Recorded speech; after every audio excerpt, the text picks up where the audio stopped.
बिहार की राजनीति में जारी भूचाल अब अपने आखिरी पड़ाव की ओर पहुंचता दिख रहा है। नई सरकार के गठन को लेकर अब सस्पेंस खत्म होता नजर आ रहा है। लगभग साफ है कि खरमास के बाद बिहार को नया मुख्यमंत्री मिल जाएगा। हालांकि अब भी सस्पेंस बना हुआ है कि आखिर सीएम कौन होगा। लेकिन सूत्रों के हवाले से ये खबर सामने आ रही है कि सम्राट चौधरी का सीएम बनना तय है, जिस पर मुहर भी लग चुकी है। केवल औपचारिक घोषणा करना बाकी है। सीएम नीतीश कुमार से मुलाकात के बाद ललन सिंह संजय झा के आवास पहुंचे और फिर दोनों नेता सम्राट चौधरी के घर पहुंचे और यहां करीब आधे से पौने घंटे तक जेडीयू के दोनों नेताओं की सम्राट चौधरी के साथ मीटिंग चली। तो अब ये कंफर्म माना जा रहा है कि 15 अप्रैल को सम्राट चौधरी नए मुख्यमंत्री के तौर पर शपथ लेंगे। दूसरी ओर सीएम नीतीश के बेटे निशांत ने डिप्टी सीएम बनने से इनकार कर दिया है। सियासी कयासों के बीच सोमवार को सीएम आवास के बाहर हलचल बढ़ गई। सीएम नीतीश से मिलने केंद्रीय मंत्री और जेडीयू के वरिष्ठ नेता ललन सिंह पहुंचे। माना जा रहा है कि ललन सिंह सीएम नीतीश के साथ मिलकर नई सरकार के गठन पर अंतिम फैसला ले चुके हैं। सूत्रों के अनुसार ललन सिंह और नीतीश कुमार के बीच नई सरकार के गठन को लेकर अहम बातचीत चली। सड़क मार्ग से दिल्ली से लौटने के क्रम में ललन सिंह उत्तर प्रदेश में पूजा अर्चना करने के बाद सीधे पटना पहुंचे और मुख्यमंत्री आवास पर पहुंचकर नीतीश कुमार और निशांत कुमार से मुलाकात की। माना जा रहा है कि इस मुलाकात में सरकार गठन की रणनीति, मंत्रिमंडल के स्वरूप और राजनीतिक समीकरणों पर चर्चा हुई।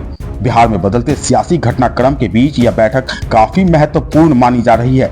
नीतीश कुमार के इस्तीफे और बीजेपी की नई सरकार गठन पर तेजस्वी यादव क्या कह रहे हैं, उसे पहले सुन लेते हैं। नीतीश जी का स्वाभाविक है, उम्र हो गया है और हेल्थ इशू से वो निर्णय नहीं ले पा रहे हैं। या तो चीज़ें छुपाई जाती है या उन पर थोपी जाती है या उनको गुमराह किया जाता है। और जदयू अब जदयू नहीं रहेगी, अब भाजपा का प्रकोष्ठ बन गया। भाजपा के एजेंट लोग हैं, डीलिंग हुई होगी जो जदयू में है, उन लोग डील कराया है, वही लोग जो है अब जदयू को ख़त्म कर दिया, कॉम्प्रोमाइज़ कर गया। और नीतीश जी का जिस तरीके से विदाई किया गया ये बेहद दुखद है। जो व्यक्ति 20 साल तक मुख्यमंत्री रहा उसको आप जो है राज्यसभा भेजने का निर्णय ले रहे हो, थोपा गया है। हम तो चाहते जनता का सीएम हो जो काम करे, ना कि कुर्सी पे बैठा रहे या मलाई खाए। अब किसको बनाए ना बनाया जाए इस पे हम कोई टिप्पा टिप्पणी नहीं कर सकते। नीतीश कुमार का राज्यसभा जाने का फैसला उनका खुद का है, जिसके बारे में नीतीश कुमार बता भी चुके हैं। लेकिन अब तेजस्वी यादव का गुस्सा भी स्वाभाविक है। हम तो कल ज्वाइन कर लेंगे ना, समझ गए ना, हम तो तय कर लिए हैं, आपको बता दिए। हम वहाँ का छोड़ करके हम तो यहाँ का करेंगे, यही रहेंगे और उसके 3-4 दिन के बाद वहाँ यहाँ जाने के बाद वो कर देंगे वो सबको। आपकी पसंद का मुख्यमंत्री नया लोगों को कर देंगे। आपकी चलिए ना, हो गया। अरे भाई अब इतना हम वहाँ काम किए हैं, ये किए, फिर मेरे मन में हुआ कि यहीं पर हम रहे तो वही कर रहे हैं। चलिए। अरे 3 गो है आप देख लिए आपको प्रणाम कर रहे हैं, नहीं रहे। अब पहले तो हम यही ना थे।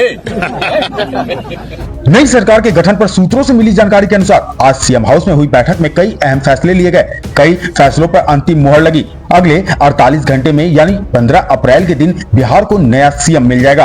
आज की बैठक में सरकार गठन से जुड़े सभी अहम फैसलों पर मुहर लगाई गई। इसमें यह भी तय हुआ कि जेडीयू की ओर से उप मुख्यमंत्री कौन होगा और किन नेताओं को मंत्रिमंडल में जगह मिलेगी। मुख्यमंत्री आवास पर हुई बैठकों में मंत्रिमंडल के आकार, जातीय और राजनीतिक संतुलन तथा नए पुराने चेहरों के समावेश पर गहन चर्चा की गई। इस पूरी प्रक्रिया में केंद्रीय मंत्री ललन सिंह की भूमिका अहम मानी जा रही है, जो पटना पहुंचकर अंतिम रणनीति को आकार दिए। 14 अप्रैल यानी मंगलवार को सुबह 11 बजे मुख्यमंत्री नीतीश कुमार की अध्यक्षता में कैबिनेट की अंतिम बैठक प्रस्तावित है। बैठक के बाद उनके मुख्यमंत्री पद से इस्तीफा देने की संभावना है, जिसके साथ ही मौजूदा सरकार का कार्यकाल समाप्त हो जाएगा। इसके तुरंत बाद एनडीए विधायक दल की बैठक बुलाई जाएगी, जिसमें नए नेता का चुनाव किया जाएगा। इस प्रक्रिया के लिए केंद्रीय मंत्री शिवराज सिंह चौहान को पर्यवेक्षक नियुक्त किया गया है।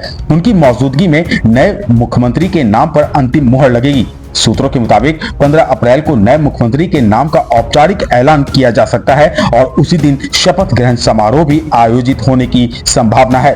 नई सरकार में 2 उप मुख्यमंत्री बनाए जाने की चर्चा है जो जेडीयू कोटे से होंगे। हालांकि निशांत कुमार के डिप्टी सीएम बनने को लेकर स्थिति स्पष्ट नहीं है। बताया जा रहा है कि वे फिलहाल इस पद को स्वीकार करने के पक्ष में नहीं हैं और अगले 1 साल तक राज्य भ्रमण करना चाहते हैं। पार्टी का एक धड़ा निशांत कुमार को मनाने की कोशिश में जुटा है। यदि वे राजी नहीं होते हैं तो जेडीयू की ओर से 2 अलग-अलग सामाजिक वर्गों से डिप्टी सीएम बनाए जा सकते हैं। ललन सिंह आज डिप्टी सीएम कौन बनेगा इस पर भी फैसला ले सकते हैं। इस खबर में फिलहाल इतना ही। देश और दुनिया की तमाम खबरों के लिए आप इंडिया आज को सब्सक्राइब करें और देखते रहें इंडिया आज।